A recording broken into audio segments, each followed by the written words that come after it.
कई प्रकार से भरत जी को समझाया है।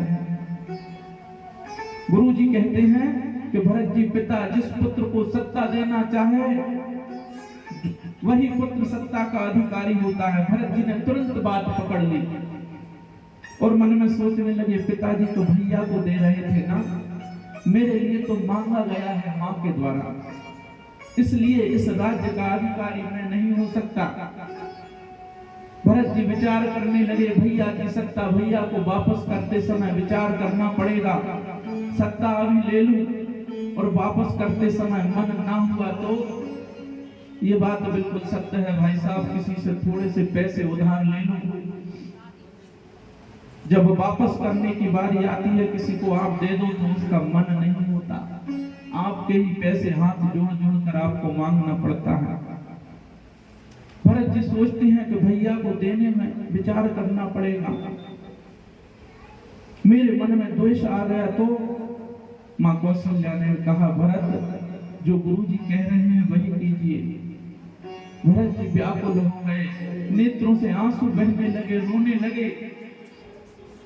भरत जी बोले, मां आपने, गुरु जी ने और सबने भरत की हित के लिए बात कही है, पर मैं आप सबसे एक बात कहूं, पिताजी स्वर्ग में हैं, भैया वन चले गए हैं और आप चाहते हैं कि मैं राज्य करूं, सुख भोगूं।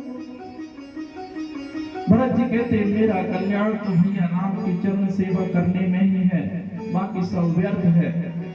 भरत जी कहते हैं, गुरुदेव बताइए, यदि कोई सिर से पांव तक गहने पहन ले पर तन पर एक भी कपड़ा ना हो, कैसा लगेगा? गुरुजी ने कहा, व्यर्थ है। अच्छा गुरुजी, मन में वैराग्य ना हो और ब्रह्म पर चर्चा करें, गुरुजी ने कहा व्यर्थ है। शरीर में रोग हुआ हो और 56 प्रकार के भोजन किए जाएं, गुरुजी बोले व्यर्थ है। भरत जी बोले, हृदय में प्रेम ना हो और जप तप होम दान किया जाए, गुरुजी बोले बिना प्रेम के किया गया जप तप दान सब व्यर्थ है।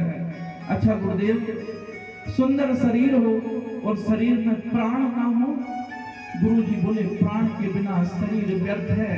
भरत जी कहते हैं, वैसे ही राम के बिना ये भरत व्यर्थ है। गुरुदेव, ये अयोध्या मेरे लिए व्यर्थ है, ये राजपद मेरे लिए व्यर्थ है। अरे सरोज शरीर बाद बहु भोगा, सरोज शरीर बाद